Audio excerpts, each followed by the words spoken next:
Isn't that true? I am so blessed and so grateful and so happy to be here. My name, again, is Andrea Richt. I'm a practitioner here, and I see a few new faces, so welcome to the Center for Spiritual Living Granada Hills. You are most welcome here, and I have found this to be a very safe place to land. So we're happy that you're here. So, the Centers for Spiritual Living put out a theme for the year, which is rising higher and growing deeper. And then they put out a theme for the month. And this month, the theme is transcendent purpose. And then they put out a topic for the week. And this week's topic is the purpose that surpasses all.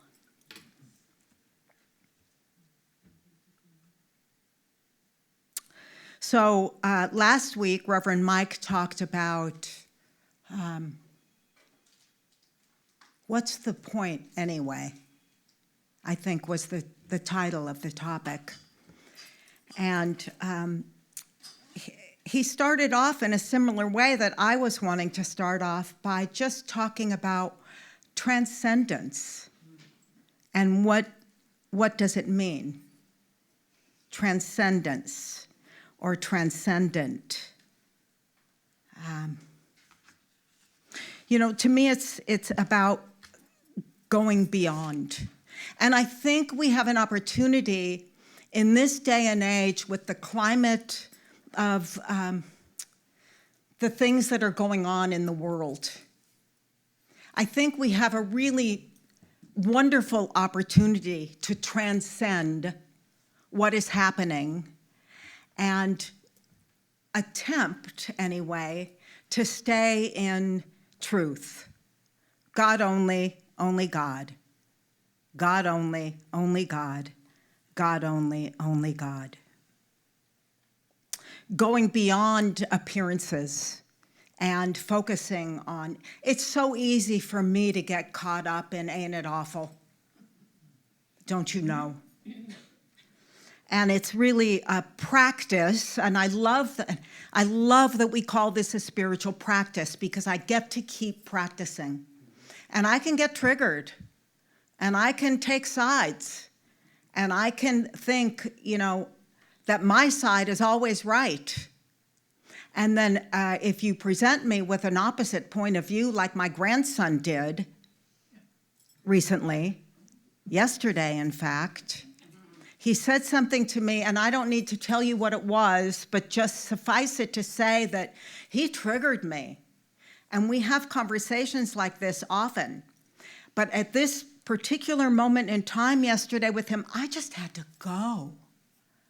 I just had to remove myself from his presence and go home, be by myself, and get clear, get straight.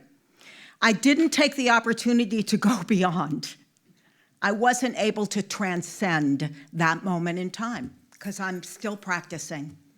For me, this is still a spiritual practice. But I have had those experiences of feeling like I was transcending the moment. And it can really be simple, like walking in the redwoods and leaning against that tree that has stood there for thousands of years. Or being on the beach and seeing a whale jump out of the water. And in that moment, I feel as if I'm transcending the ordinary, going beyond, or having an experience or an existence that goes beyond the normal or physical level, where I feel like I'm not in this, I'm in this world, but I'm not of it. I've transcended it. I'm sure you all have your own examples of having transcended the moment. Maybe it's when you're painting a picture, Margot, when you're so in it, or delivering a workshop or whatever it might be for you. And then I started thinking about this idea of purpose. And thinking about how many times I myself have wondered, what is my purpose? And I remember when I first, I'll just do a little self-disclosure here, when I first got into Alcoholics Anonymous and heard that our primary purpose is to stay sober and help another alcoholic, I thought, oh, I found my purpose. And then I could still claim that as a purpose, but it shifted. It's shifted since then. I watched a movie recently, a sweet movie, kind of a simple love story, but it was very sweet, called The Map to Your Heart. And it's about, a spontaneous meeting of two people, and they're traveling through Europe, and they click, and they spend time together, and they fall in love. And anyway, at one point in the movie, he says to her, if you could ask the universe, or God, or spirit, or higher intelligence, whatever we choose to call it, if you could ask one question, knowing that you would have that question answered, what would that question be? And almost without hesitation, she said, I would ask, what is my purpose? So I think that it's something that maybe many of us have questioned of ourselves. What is my purpose? What am I here to do? And it might be a personal purpose, which gives one a sense of meaning. It might have a social impact, like Martin Luther King, for example, had a purpose to contribute to the well-being of others in society through the civil rights movement. Might be a moral purpose or a cosmic purpose or a reason just for living. So I'm going to stop for a moment and just invite us to take a breath together. Breathing in and releasing. Releasing anything I think that I know in this moment, and opening to divine wisdom that knows only truth, only love, and only now. I remember that I'm not just here to survive or even to succeed, but I am here to awaken to a transcendent purpose, a purpose that surpasses all individual striving, a purpose that emerges from the depths of my being.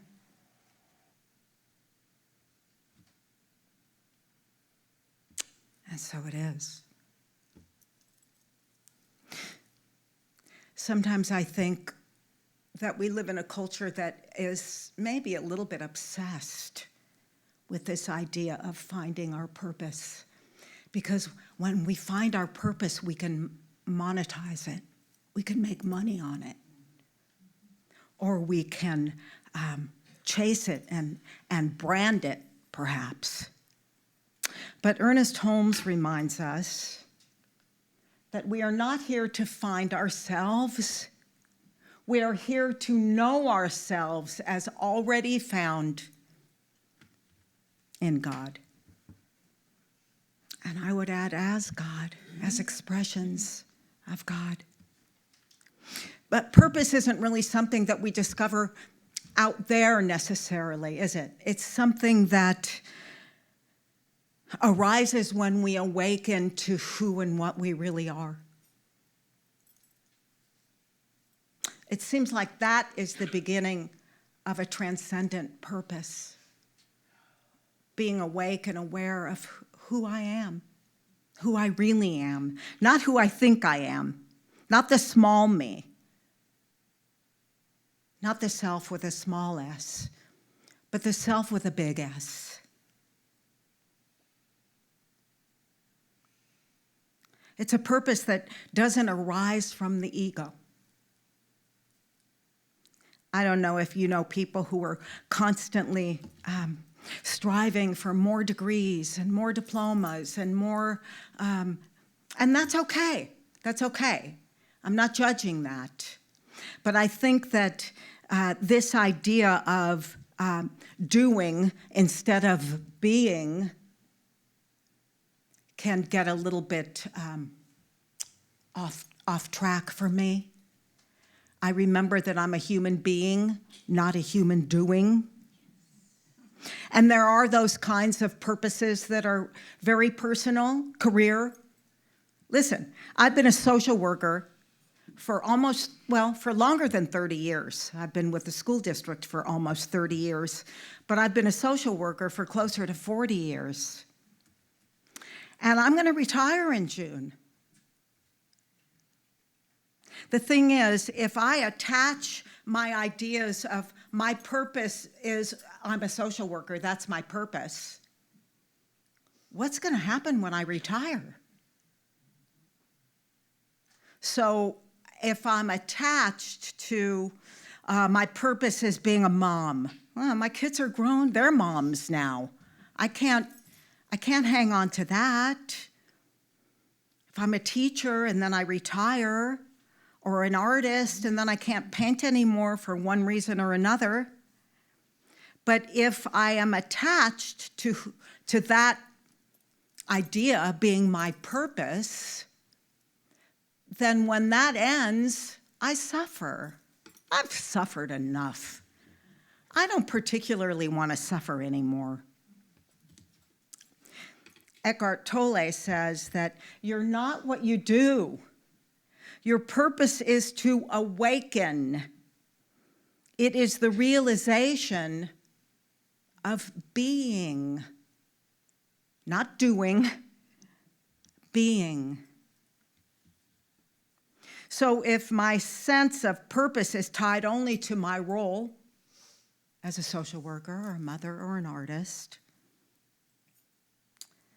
then there could be some suffering when that role expires, if you will.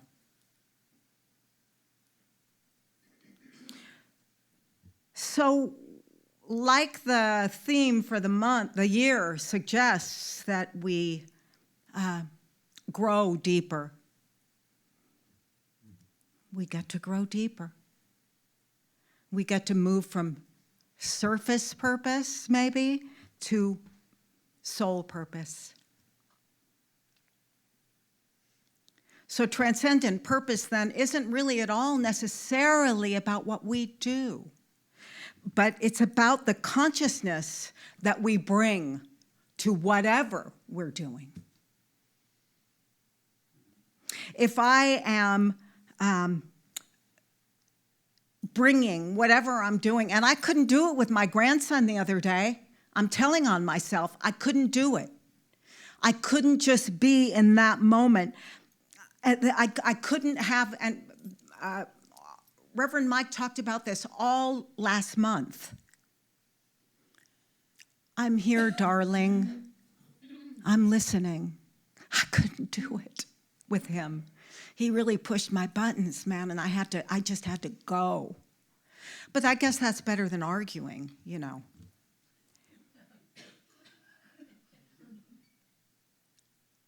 So, transcendent purpose is not about what we do, but about the consciousness we bring to whatever we do. It's the energy of presence, the energy of love, the energy of compassion, the energy of intelligence, divine intelligence.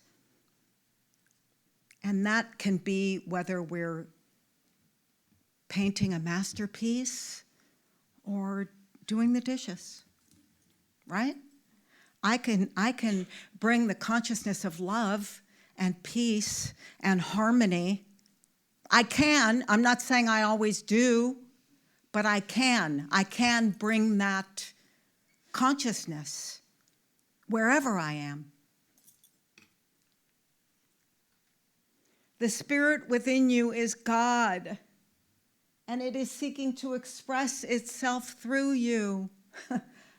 let it do so. Let it do so. Transcendent purpose is allowing God to be God through each one of us. It's not bound by form. It's not bound by results.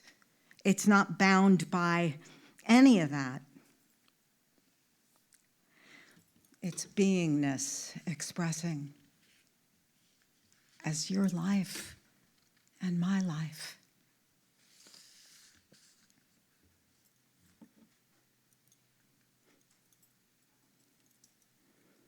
Let yourself be silently drawn by the strange pull of what you really love. It will not lead you astray. I think Ginny did that, when she was in her meditation and she got that hit. Let go. Surrender.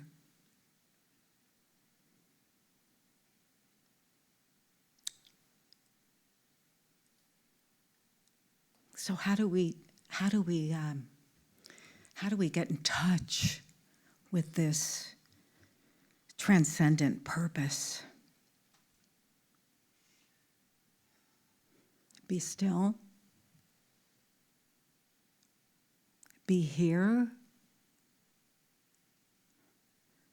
Be now. What time is it? Now. Eckhart Tolle reminds us, we don't seek our purpose in the future. We find it in the now. It's right now.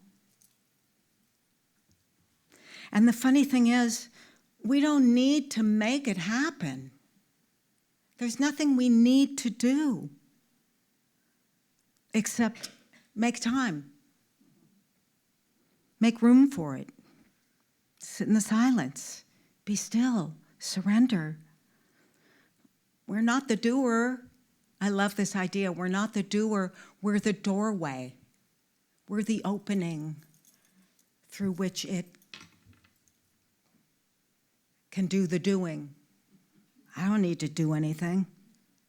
And what if we released our attachment to what we're doing and rather became more available to who we're being?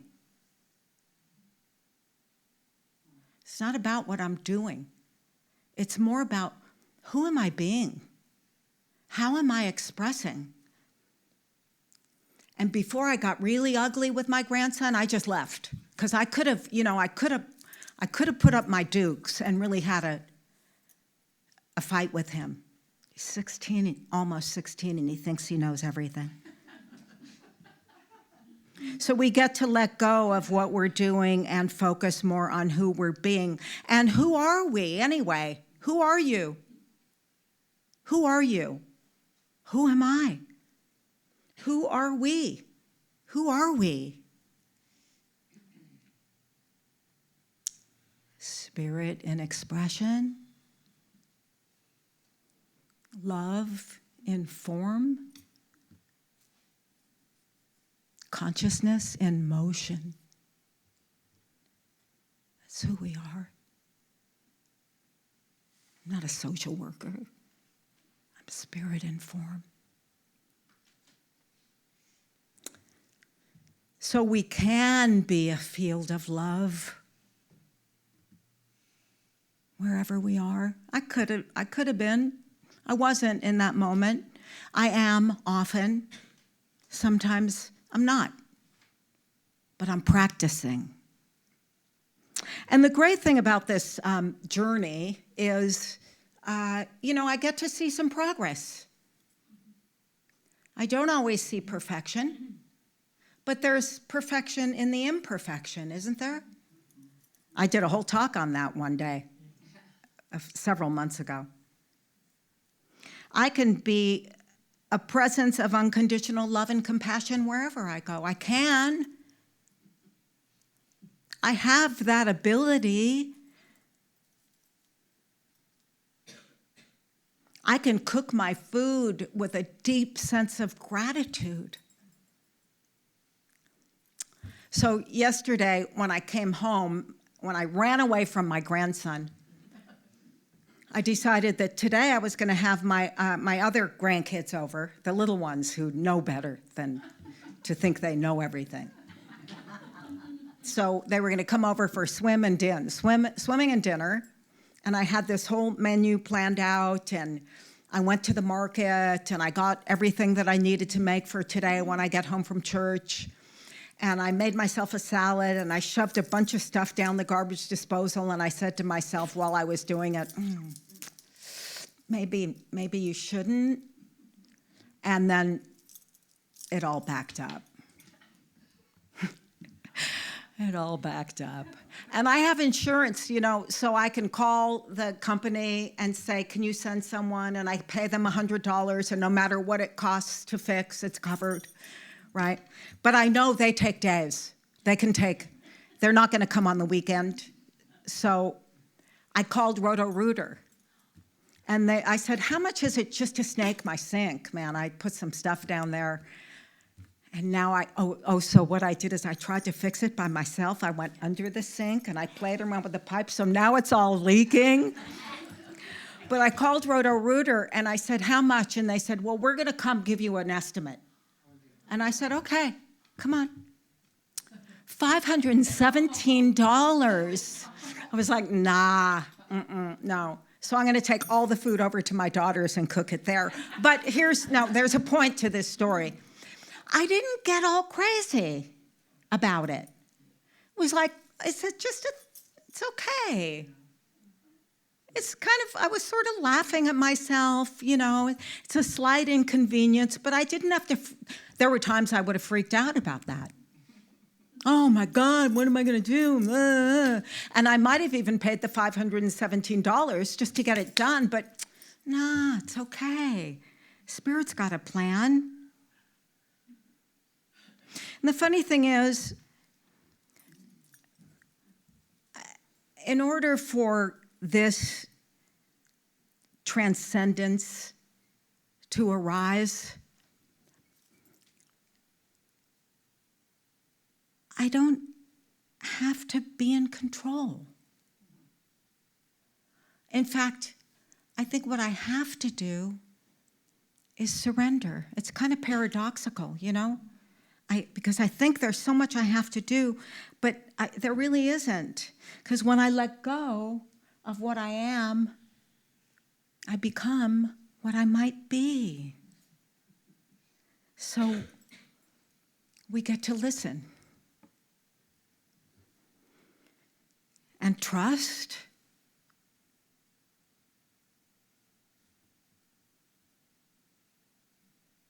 And then I become an opening for Spirit to work through and as my life. That's purpose. It's power. And it's transcendence. I'm not my job. I'm not the roles that I take on. Not my talents.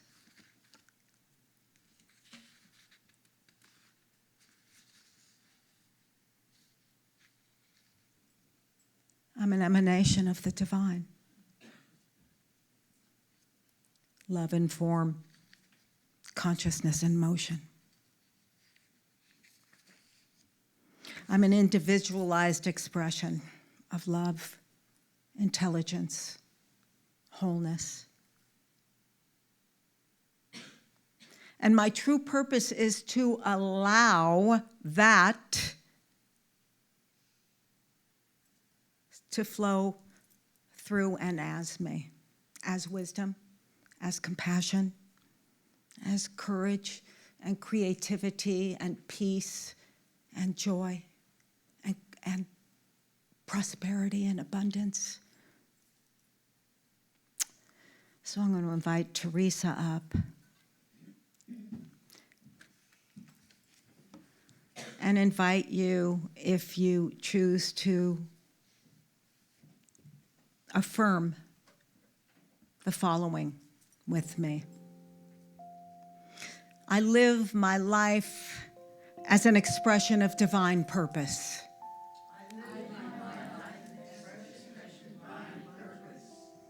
I surrender the need to control. I embrace the call to awaken. I let go of striving.